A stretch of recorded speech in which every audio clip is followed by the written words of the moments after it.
Life with Julianne Williams.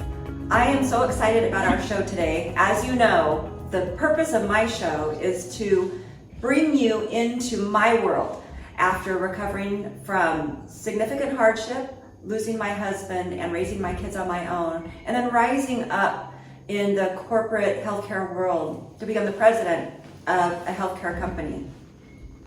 But now I am retired and I am having fun. And so I want to show you how you can take any life and make it the life that you love.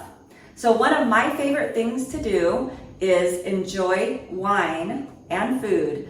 And so we're going to spend the day today with a really special person, Dave McGee of Monochrome Wines. And this is a special winery. He's going to tell you all about it. But because I love wine, I'm going to invite you into my world and to see the things that bring me joy. So I would love to introduce to you Dave McGee of Monochrome Wines.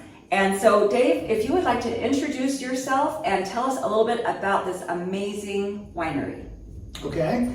Well, as you said, I'm David McGee. I'm the owner and winemaker here at Monochrome, located in the Tin City area of Paso Robles, California. And it's still a fairly new winery. The first vintage was 2016. But I think one of the things that really makes us stand out is we only focus exclusively on white wines, which is kind of a rarity anywhere, but particularly here in Paso. Paso is definitely much more known for big, bold red wines. But we only do white wines. They're all unusual blends. They all combine a lot of different varieties, all made different ways, just to bring in different flavors and different characteristics. I try not to just make the same wine that somebody else has already made or feel like I'm turning the crank and making the same wine over and over again. So they all tend to be completely different every single vintage, for better or worse, I suppose.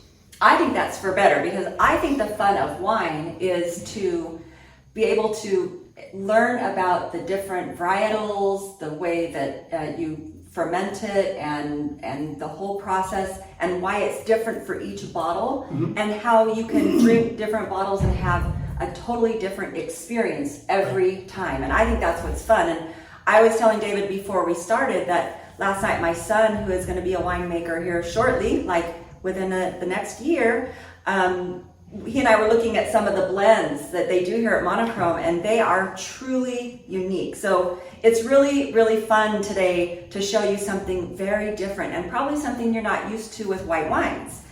So with that, we have a glass here. And so what do we have in here? So this is a blend called Altered Images. It's one of the new ones. And it is a blend of Chenin Blanc and Chardonnay. The Chenin came from a vineyard called Jurassic Park Vineyard down in Foxen Canyon, and the Chardonnay was from Bendocino. But they were made in a lot of different ways, each component. I usually, in each of my wines, make about 5 or 6 different versions of everything, all intentionally made differently and then layer back together again. So in this case, the Chenin Blanc was made primarily in oak barrels. Some of them were used, so you don't get as much the oaky, smoky characteristics. Some were newer. And the Chardonnay was made in what's called an amphora, which is a big unglazed clay pottery vessel. It's a throwback in the sense that it's what people used to make wine when people first started making wine 6,000 or 8,000 years ago. So it gives you different characteristics, more of a mineral characteristic, not as much of the oaky characteristics. If you haven't seen an amphora, this is a photo of one of the details on the amphora. It was a handmade piece of pottery that was imported from Italy. Lovely. Yeah. So I'm half Armenian. When we go to Armenia, many of the wineries there still use the big clay pots in the ground with like a fabric or something over the top of them. Yeah. So it's how cool. And that's not done very much here. So let's taste. Cheers. Okay. Cheers. Oh, delicious. Thank you. That is delicious. Yeah, it came out pretty good. And my style of winemaking is really the result of when I first started learning how to make wine in my garage up in the San Francisco Bay Area. This is about my 4th or 5th career. But at first you don't know what you're doing, so I figured I would do a bunch of different versions, all different, try to figure out what was the best way to do it. What I figured out instead was having a bunch of different versions that had all been done differently gave me a lot more things to work with when it came time to blend. I always equate it to cooking. If you're cooking and you only had 1 or 2 ingredients, you're going to be pretty limited. But if you've got a whole pantry full of fun things to play with, you can come up with something a little bit more interesting and have more fun doing it. So that's the way we make all the wines here. Well, this is a delicious wine, and I'm sure by the time we end, that will be empty. So Monochrome is the name of your winery. And tell me about, obviously, I was thinking it's just because you do whites, but I'm sure there's a story behind why you chose monochrome. There are really two reasons. One, monochrome technically means one color, and since we only do white wines, that seemed to fit. But also I'm a bit of a photography enthusiast, and I saw a parallel there in the sense that with a lot of people think about black and white or monochrome photography as being less interesting or less complex than color, and yet most fine art photography is done in black and white. And I think most photographers will tell you it's harder to make a black and white photo work because you can't rely on just a pop of color to hold somebody's attention. You've got to get the basics right, the color and the composition, the tonality, all that, where it just comes out flat and boring. And I think it's the same thing with wine. People think white wines can't be as complex or interesting as reds, and yet they're actually harder to make well, because with red wines you can throw a lot of oak and tannin and extraction and cover up for a lot of things. White wines, you really don't have that luxury, so you've got to get the basics right. And why is that? It really just has to do with the way white wines are made and the characteristics of them. Again, with red wines, you can do a lot of things to alter and cover up for any shortcoming in the grapes or the basic winemaking technique. White wines, you don't have typically a lot of oak, you don't have a lot of tannin, you don't have a lot of extraction that you're playing with, and so you've got to get the basics of flavors, aromatics, acidity balance right, where it comes out kind of flat and boring.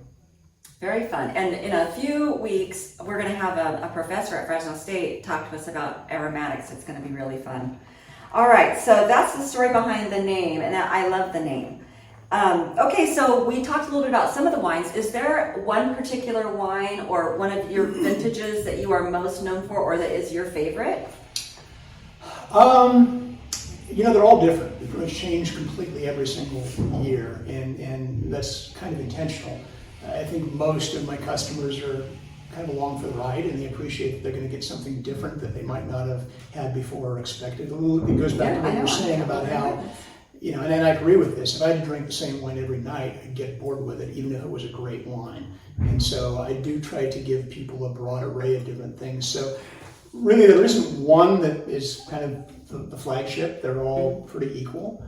I think some of the ones that have stood out as being the most unusual and really captured people's attention. I've done some things with blending Gewürztraminer with Albarino, which is really That's the one last night that we were looking at that my son was like, I've got to try that. Yeah, it's a really, well, there are two of them. There's Barrel Distortion, which is primarily Albarino with a little bit of Gewürztraminer, and then there's North by Southwest, which is kind of the inverse. Yeah, it was flipped. I saw that. Yeah, and that's more Gewürztraminer and a little bit of Albarino, but they've both been very good. They've both been highly received. The last one got the highest score Robert Parker's have ever given for an Albarino, and the other one got the highest score they'd ever given for a Gewürztraminer. Okay, and so what does that taste like? Because I know what individually those two grapes taste like. Mm-hmm. Well, Gewürztraminer, a lot of people in California associate that with being a sweet wine, because a fair number of the California Gewürztraminers are made sweet, but it doesn't have to be. So ours is completely dry. But Albarino is more of a lighter, more citrusy, more floral. Gewürztraminer has very strong aromatics and flavors, a lot of fruit-forward characteristics. And in this case, adding a little bit of the Albarino to the Gewürztraminer just rounded and smoothed it out a little bit. Added a little bit more, maybe citrus floral notes to it. And then the flip side of that, adding a little bit of Gewürztraminer to the Albarino just popped the aromatics a bit. I wanted the two of them to maintain their identity as one being more Albarino focused and the other being more Gewürztraminer focused. Gewürztraminer is one of those things that if you put more than about 8 or 10% in it, it becomes a Gewürztraminer. Okay. So because it dominates. Okay. But they're both pretty fun wines. Yeah, I'm an Albarino fan, so I love Albarino. I drank a sparkling one the other night. Sadly, the whole bottle, so sorry everybody. It happens. Okay, so like I said, I love wine, but you can tell I also love food. I was raised in a very food-first family. It was one of those things that everything revolved around the dinner table and family getting together around food. And so wine was a part of that. Since I'm half Armenian, it's part of our culture. And So I love to think about what makes the wine taste better and different, or different, I should say, and also what makes your food pop. And so since you have some really unique wines, what are some unique things that we can pair with whites? Because we all know the things like, you know, fish, white stuff, blah, blah, blah. What are some of the really fun things that we could do with some of your wines? Well, I think there are a few schools of thought on wine food pairing. The traditional one is some variant of lighter wines go with lighter foods, bigger wines go with bigger foods. Right. So that's one school of thought. Another school of thought is kind of one that I use quite a bit is essentially don't overthink it, right? Just, you know, if you like the food and you like the wine, you'll probably like the two of them together. And that works more often than not, actually. There are some times where you get a bit of a clash where one just doesn't work with the other. Yeah. And then there's another thought, which is almost the opposite of the first one. And there's some people that will tell you, normally people think about, for example, if you're having sort of a higher fat content dish like a steak or a roast, you want to have something like, say, a Cabernet Sauvignon to complement that. But the other school of thought is having a lighter, more acidic wine will cut through that fat and sort of offer kind of a contrast between the two of them. So I would suggest people to just try different things, and sometimes you experience things a different way that you might not have expected, and sometimes you'll come away saying, hey, I prefer this approach, even though it might be contrary to what conventional word of mouth would be.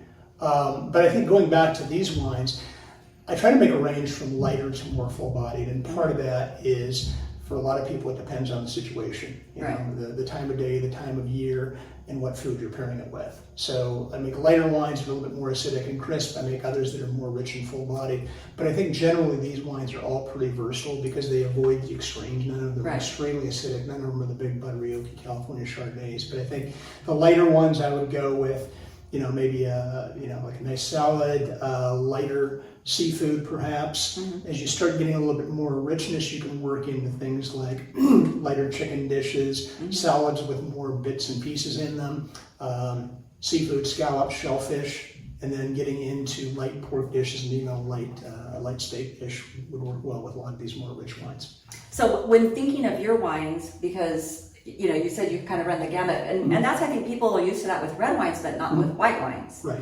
And I'm so glad you reached out to me to be a part of this, because I'm learning so much, and I hope the viewers are as well. So when you think of your wines, what would be your most full-bodied wine? So there are a few varieties that tend to be more full-bodied. When you talk about full-bodied, it tends to be a function of the specific varieties of grapes. Sometimes the amount of, say, a newer oak profile versus a stainless steel profile. And then obviously when the winemaker chooses to pick the fruit. If you pick it earlier, it tends to be higher acid, a little bit more lean. If you pick it later, it tends to be higher sugar, therefore higher alcohol, a little bit more rich. But generally, certain varieties such as Chardonnay, Roussanne is another one that tends to have an inherent richness and body to it. So those white wines tend to have a little bit more of that intrinsically, but then also some of the things that I've made where, depending on how you treat it, if you treat it with a little bit more new oak and a little bit more lees stirring to give it that richness and mouthfeel, some of the things like Grenache Gris and even some of the Sauvignon Blancs that I've made are getting more to that rich, full-bodied style rather than a lean acidic style. So it's somewhat a function of variety, somewhat a function of the winemaking style, and somewhat a function of whether it was picked earlier or later. All right. Well, that's good to know. So now that kind of leads me to a question, which is, how would we know which white wine we should grab? How can we spot a good one? I think some of it just comes down to knowing a bit about the producer and the variety. Let me back up. A lot of people in the United States still think of white wines as being either a lean acidic Sauvignon Blanc from New Zealand or a big buttery oaky California Chardonnay. And there's actually a much broader range of styles and blends and so forth. Unfortunately, a lot of the typical grocery stores that you have, that's about all they stock.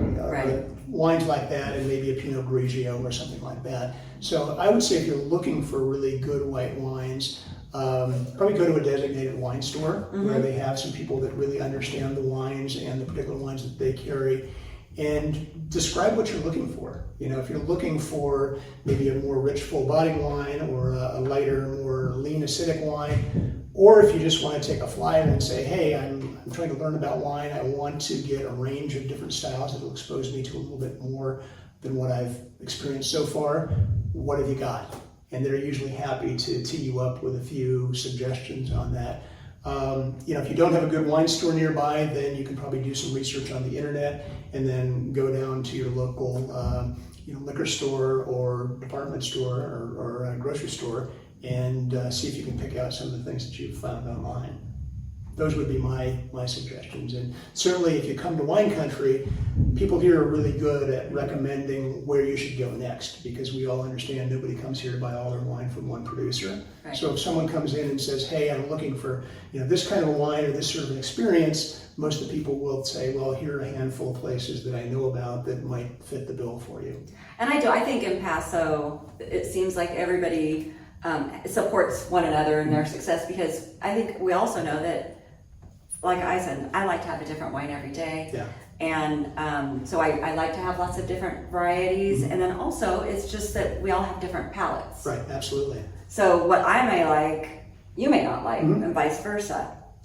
And that's absolutely true. I think some people fixate on, for example, scores that certain critics give to wines, and they forget the fact that in almost all cases, those scores represent one person's opinion. Mm-hmm. So if that critic happens to have a palate that's similar to your palate, then you will probably like the wines that person likes. Mm-hmm. But if you have a different palate, then all bets are off. You may or may not like it, and there's no right or wrong answer. If you like the wine, it's a good wine for you. It doesn't mm-hmm. matter what Robert Parker or Jeb Dunnick or anybody like that has to say. But it's very similar to, you think about movie critics or restaurant critics. There are some who, if they say it's great, you tend to like it. Others, not so much.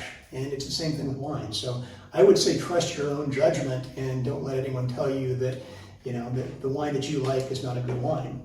Right. Because if you like it, it's a good wine for you. I say that to people all the time is like, they'll say, well, this wine you like this. I'm like, I drink what I like. Yeah. And if it's $2, it's $2, right. And if it's $100, it's $100, which I don't get you that. I mean, it is good to stretch your experience, however. Yeah. You might have a certain style of wine that you like, but it's always good to try something else, because you might discover something that you really enjoy too. I get people all the time in here that Chardonnay can be a very polarizing style. Well, that's why I'm like, this is delicious, and I'm not a big Chardonnay person. Yeah, I get a lot of people say, I don't like Chardonnay, don't even bother pouring one for mm-hmm. me. Ours are not your typical Chardonnay, so I always tell people, look, give it a try. You may like it. It's not what you're expecting. If you don't like it, that's fine. No harm, no foul. I don't take it personally, because I intentionally make a range mm-hmm. and recognize that not everybody has the same palate. Yeah. So why did you become a winemaker? You said this is like your 5th occupation, so tell us about that a little bit. Well, I tell people I was looking for a job where I could drink on the job and no one would get upset about it, and here I am. But no, I've done a lot of different things, and this is about my 4th or 5th career, and I had been living up in the San Francisco Bay Area doing other things. Started out making wine as a hobby in my garage, mm-hmm. And then I took the online version of UC Davis's winemaking program, and about that time, my wife and I figured we had about enough of the Bay Area rat race. It was time to go somewhere else and do something different. So we decided to up and move to Paso and figure the rest out later. Mm-hmm. So I didn't know if I was going to go into wine or not, but I figured if I was thinking about it, I should probably go back and be a cellar rat at a couple of wineries here locally and get my hands dirty and figure out if it was something I wanted to do. Mm-hmm. So I worked at Via Creek and Alta Clina, and then started this out a little bit later. But I like to think you're never too old to reinvent yourself and do something totally different. If the spirit moves you and you're willing to put in the time and effort, mm-hmm. why not? Mm-hmm. So. Well, that's where I am right now. Yeah. It's a fun season, actually, when you get to a point where you can think about, where is my passion? Mm-hmm. What is it that I want to contribute? How can I enjoy what I'm doing every day? And that's I think it's a really cool thing. But I love it because especially I found too that a lot of the winemakers have the stories behind some of the names of their wines. So is there one that you have that's your favorite that I saw too on your website, and we'll give all that information, but you had a lot of references to music, mm-hmm. and how you create that wall of music, mm-hmm. but with wine. Mm-hmm. So I was just kind of noticing some of that. But what would you say is like your the name that you just think like, I can't believe I thought of that name, it's so cool? Well, I should say that it's hard to come up with names in this business that aren't already taken. Yes. Because there are, I believe, 3,000 or 4,000 wineries just in California alone. Yeah. A lot of those places have lawyers. And the last thing you want is to go down the road and make your wine and put a label on it and get a cease and desist from some lawyer. So I try to choose names that are a little bit unusual, but say something about the idea behind the wine or the way we made the wine or something like that. And I haven't heard from anyone's lawyers yet. So, Yay. I'm not going to I know, right? Seriously. But, yeah, I just try to come up with something that says something about the name of the wine. So the wine that you're referencing, I think, is called Wall of Sound, which was a blend of Lussan and Viognier. But it's made in a lot of different barrels, each of which were done intentionally differently. And the reference is really to, there's a guy named Phil Spector who passed away recently. He was a very noted music producer back in the 60s and 70s, and he had a style called Wall of Sound, which he was trying to make pop music sound more complex and layered and interesting. And so instead of having just one vocalist and one drummer and one guitarist, he'd have 5 or 6 of each and a bunch of other instruments and record them all separately and then layer them all back together for this much bigger, more rich, dense, complex sound. And at some point it occurred to me that that was very analogous to the style of wine we make here. You know, the way we do things, a lot of different versions differently, and then layer them back together with the hope of making white wines are a little bit more complex and layered and interesting than what people expect from white wines. So that's the background on that wine anyway. Yeah, that was a fun one. I was really looking and researching a lot about just the wonderful things that you're doing. For people who have not been to Paso Robles, California, it is one of the most amazing wine areas that you can visit. I know many people are familiar with Napa and Sonoma and those, Northern California wine areas, and they are really wonderful for sure. But if you want a really special experience with winemakers like David that take the time with you, that showcase their wines, that have these very lovely boutique wines and tasting rooms where you can actually learn about the wine, I think that Paso Robles is the most fun place to visit to drink wine. And there are over 300 wineries here now, correct? Yeah. So you can't run out. Even as a local, I think I still have a couple hundred left. So, it's really fun here if you enjoy wine and food. And the food has really, I think, grown up in this area as well. And so many of the wineries have chefs and food pairings and events, and the restaurants have the same thing. But then this area, Tin City, I don't know if you want to talk about Tin City, but it's kind of different and fun. It's not what you'd expect. And I'll put some pictures as a part of the video, but it's just this industrial area, and you can come and literally walk from wine room to wine room, and there's also beer and other things. And so it's a really cool area. So I don't know if you want to talk a little bit about what it's all about, because it's a perfect place to visit. Yeah, it's all in about a 2-block area, and there are probably 15 or more wineries, and there's a brewery, there's a distillery, there is a ice cream place where they make sheet smoke ice cream, there is an olive oil place, and there's a Michelin star restaurant in the back of this building that we're in right now. And as you said, it's a great place to come. You can wander around, you can see a lot of different places, taste a lot of different wines. And I think some of the best wines in Paso are being made here in Tin City. And I think also it highlights your point earlier about the diversity of different types of wines and styles that you get here. Napa is wonderful. You know, they make great Cabernet blends and the occasional Chardonnay and Sauvignon Blanc, but that's kind of their deal. You don't get a lot of other stuff there. Here you get a lot of just about anything you can think of. Any kind of variety, any sort of blend, any winemaking style. And a lot of that actually is best showcased here in Tin City, in my opinion. So it's a great place to come. I would definitely recommend doing some research, and a lot of the places are smaller and recommend or require appointments. So if you really want to hit some of the ones that are your favorite, I would recommend doing some research in advance and making some appointments for them. But there's a lot of great places to visit here. And to your point, I think earlier, are you the only winery that does only whites that you're aware of? I think so, yeah. There are a few smaller ones that are just starting right now. They've only done whites so far, but I think their intent is to do reds going forward. But it's been good. You know, I think since I started this, there's been a lot more interest in making good white wines in Paso Robles. There have always been a few, but it seems to be a lot more popular at this point. And I don't know if I've had much to do with that or not, but I think that's a good development because most people I know drink a bit of both, depending upon the situation. And certainly it gets pretty hot here a lot of the year. And as much as I might love a big red under other circumstances, when it's 105 degrees outside, the last thing in the world I want is a big burly Cabernet or Syrah or Zinfandel. So I think giving people an option of getting some nice white wines, and there are people making some nice rosés as well, is a great thing.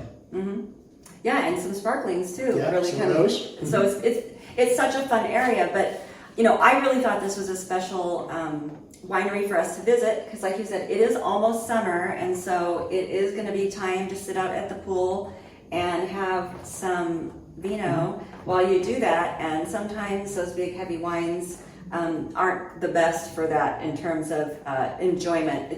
I don't know, it makes me hotter, I think, sometimes I drink the red wine. So it's nice to have the whites. And it's really, I think, like you said, most people drink both. I have a lot of friends who will only drink white.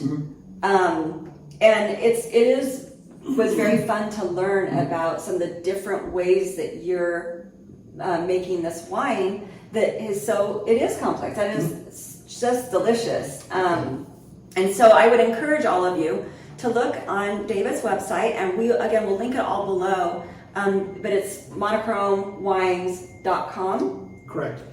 And I would also urge people, even though if you think you really prefer reds or only drink reds, to stretch your palate a little bit. There's some really, and I get this a lot when people come in here, and usually there's a party and there's one person that says, well, I don't mind, I like whites, and they try the wines and then they end up liking them because they're a little bit more complex, interesting than what people associate with white wines. So I would say, search out some good ones and give them a try. And you may actually find that becomes part of your routine, is having a few nice whites in addition to the reds that you normally might prefer. Yeah, I drink a lot of red, but lately I've been drinking a lot of white and rosé and sparkling because it just has tasted good. So I'm glad I have ventured out a little bit, not boxed myself into the reds. And the other thing I want to mention about Paso that you brought up is, you really can drink anything here. And there are so many different things. There's something for everybody.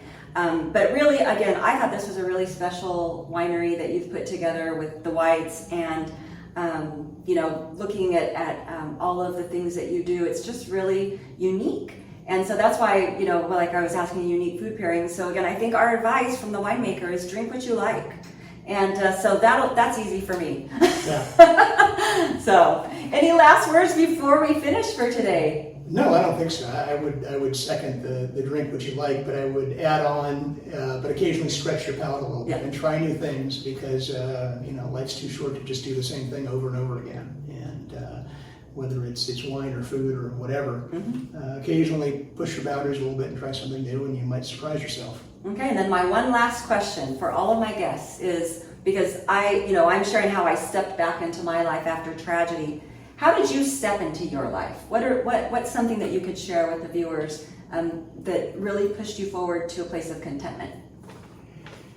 I think it's just part of who I am. I like to try new things. I like to learn new things. I'm one of those people that feel like when I can do what I'm doing while sleepwalking, it's probably good to challenge myself to try something a little bit different. And certainly winemaking was a big departure from anything I'd done before.